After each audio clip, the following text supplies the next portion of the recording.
अस्सलामुअलैकुम, कैसे हैं आप सब। उम्मीद है कि सब खैरियत से होंगे। तो आज के दिन है मेरे बहुत सारे प्लान्स जो कि काफ़ी वीक से बन रहे थे, तो आज हमने कहा कि चलो जी उन्हें फाइनल करते हैं।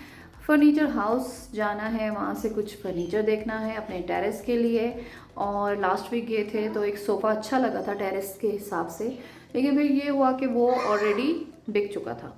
तो अभी हमें फर्नीचर वाले की कॉल आई है कि आइए और आके देखिए, अगर आपको नया सोफ़ा आया है अच्छा लगा है तो वो ले लें। वहाँ जाना है, वापस आना है, कुकिंग करनी है आज के दिन बहुत सारी।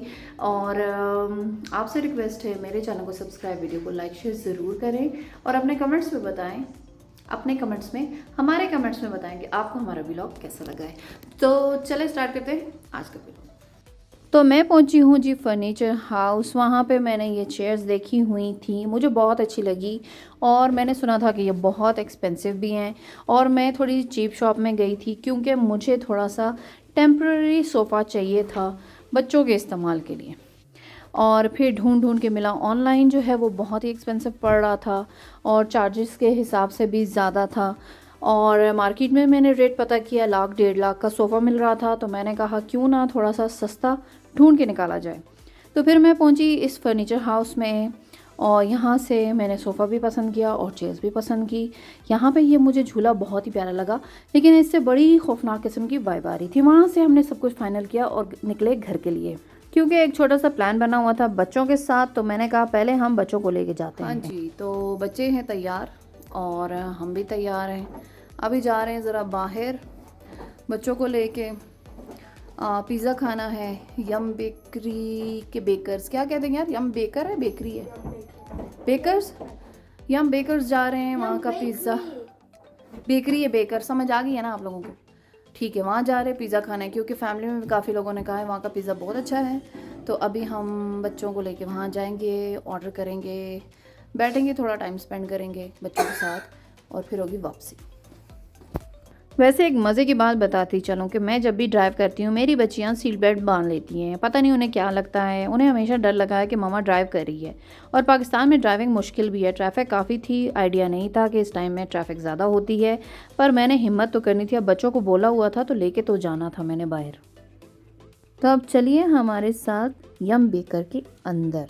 यहाँ पे जो क्वालिटी और क्वांटिटी थी इतनी ज़बरदस्त थी, हर चीज़ की इतनी अच्छी खुशबू आ रही थी कि आपको बता नहीं सकते। रंग बिरंगी डोनट्स, रोल, सैंडविचेस और इतना कुछ था कि ज़बरदस्त। पिज़्ज़ा सिस्टम तो इनका मुझे बहुत ही पसंद आया और पिज़्ज़ा भी बहुत ही ज़बरदस्त था। हमज़ा ने अपनी मर्ज़ी का डोनट खाया और हम बाहर बैठ के वेट करने लगे पिज़्ज़ा के तैयार होने का। और बाहर बहुत ही अच्छी इन्होंने सीटिंग की हुई थी, वेदर भी अच्छा था। अच्छा है, अब हमारे छोटे से शहर में भी ऐसी चीज़ें आ गई हैं जो कि बहुत ही टेस्टी हैं।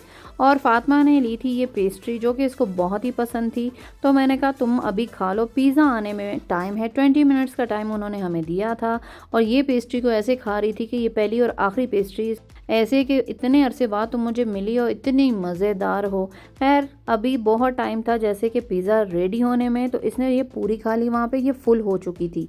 घर आए, घर में आके जी हमने पिज़्ज़ा खोला, बच्चों को ड्रिंक लेके दी। पिज़्ज़ा काफ़ी हैवी था, उसका एक ही स्लाइस खा के सब फुल हो चुके थे। अब हुआ जी रात का टाइम, मैं गई बाहर कार का कवर डालने के लिए। देखे क्या समझेगा, ये देखो, ये देखो ज़रा, लग रही है ना डेड बॉडी, जबकि ये कवर है। अभी मैं जा रही हूँ आंटी के घर। उन्होंने मुझे कॉल की है कि उनकी थोड़ी तबीयत ख़राब है, तो बच्चों का वेट हो रहा है कि घर में कोई हो। तो जैसे ही बच्चे आए मैं गई आंटी के घर की तरफ। तो चलें आपको थोड़ा सा उनका घर दिखाते हैं। हमारे घर में एक छोटा सा दरवाज़ा है, यहाँ से ये हमारी सासू माँ का घर है। कितनी फुल्की है, इसमें जाएगा चाट मसाला।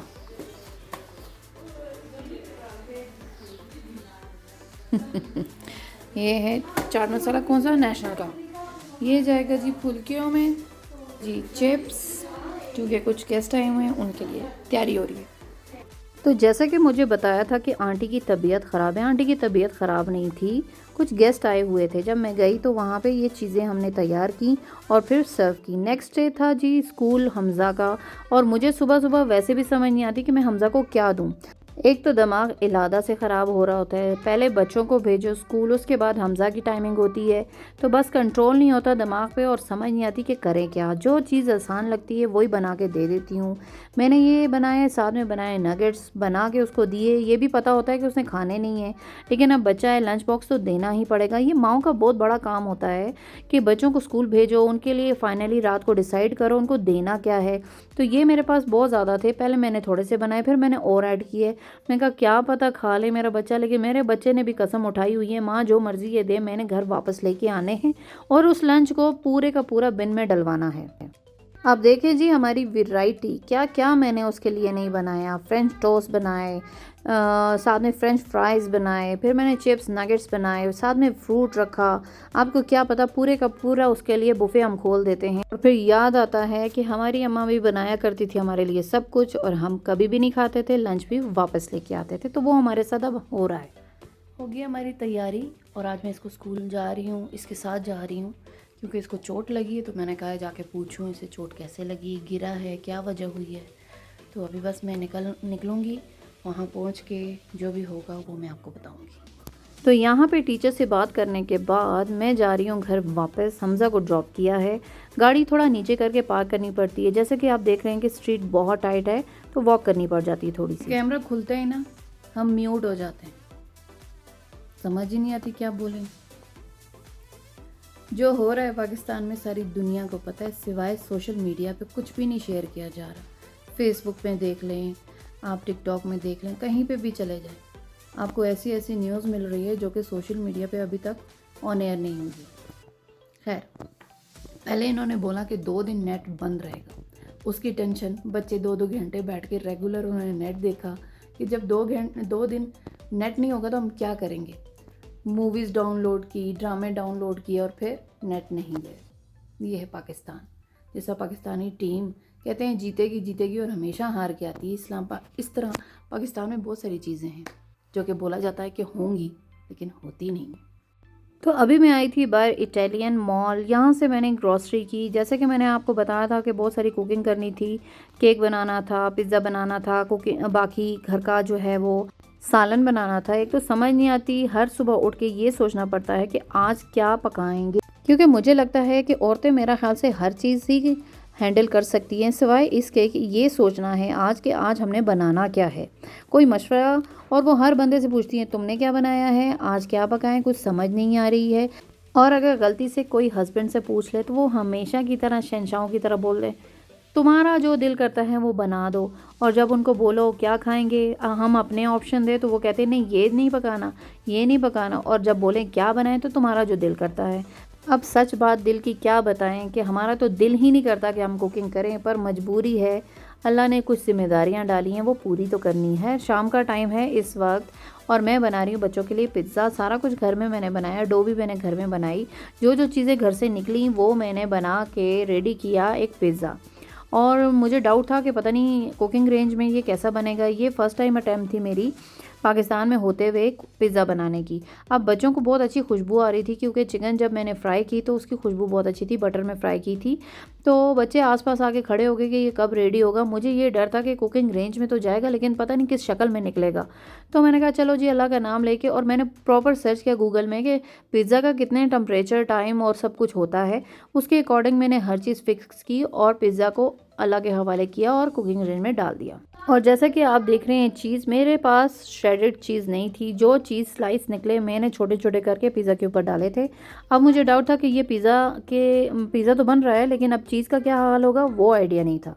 मैंने सोचा जब तक बन रहा है पिज़्ज़ा तब तक मैं बना लेती हूँ अपने घर का सालन। सुबह सुबह का टाइम अच्छा होता है कि जल्दी कुकिंग हो जाए, लेकिन मुझे आज जैसे टाइम नहीं मिला, मैं बाहर थी, वापस आई तो मुझे समझ नहीं आ रही थी कि बनाऊं क्या। जैसे कि मैंने अभी आपको बताया तो सामने पड़े थे कोफ्ते और वो बने हुए मिल जाते तो बहुत आसानी हो जाती है। तो जल्दी जल्दी मेरा सालन भी तैयार हो गया, उतने में हमारा पिज़्ज़ा भी तैयार होकर बाहर आ गया। और सच बताऊं कि जब पिज़्ज़ा बाहर आया तो मुझे उसको देख के यकीन नहीं आया कि ये सही बन चुका है। हाँ, जितनी कुकिंग की थी कि बिल्कुल समझ नहीं आई। केक मैंने बनाना था इसी पैन में और इसी में मैंने सारा कुछ मिक्स करना शुरू कर दिया। कभी-कभी ऐसा भी होता है दिमाग बिल्कुल काम नहीं करता। क्योंकि बच्चों ने कहा था कि हमें मीठा भी चाहिए, तो मैंने कहा आज अपना सारा टैलेंट बच्चों को दिखा देना चाहिए कि मैं क्या-क्या कर सकती हूँ। पिज़्ज़ा बनाया, सालन बनाया, केक बनाया, आज फुल कुकिंग ही कुकिंग होती रही है। अभी मैं केक तैयार ही कर रही थी, मैंने रखा कुकिंग रेंज में तो बाहर बहुत बच्चों ने शोर मचाया। एक बच्चा, दूसरा बच्चा, तीसरा, चौथा, ये बच्चे आए कहाँ से? गेट थोड़ी देर खुला रह गया। पूरे मोहल्ले के बच्चे मेरे घर के अंदर घुस आए। वो देखें जी ये ख़त्म ही नहीं हो रहे थे और माशाल्लाह हमारे सामने जो फैमिली है उनके बच्चों की तादाद तो बताई नहीं जा सकती। 2 मंजिल बिल्डिंग है और उसमें हर खिड़की में से बच्चा झाँक रहा होता है बाहर, हर दरवाजे पे खड़ा होता है, गेट में खड़ा होता है, बरामदे में खड़ा होता है। बच्चों की तादाद इतनी है कि बंदा सोचता है कि यहाँ पे कितनी फैमिलीज़ रहती है। ख़ैर फिर मैंने इनको डाँटा क्योंकि बार-बार यहाँ से गाड़ियाँ आ रही थी और बच्चे इधर-उधर भाग रहे थे और इस बात का डर था कि कोई बच्चा गाड़ी के नीचे ना आ जाए। उम्मीद है कि आपको मेरा व्लॉग अच्छा लगा होगा। लाइक, शेयर, कमेंट ज़रूर कीजिएगा। अपना ख़्याल रखिएगा। अल्लाह हाफ़िज़।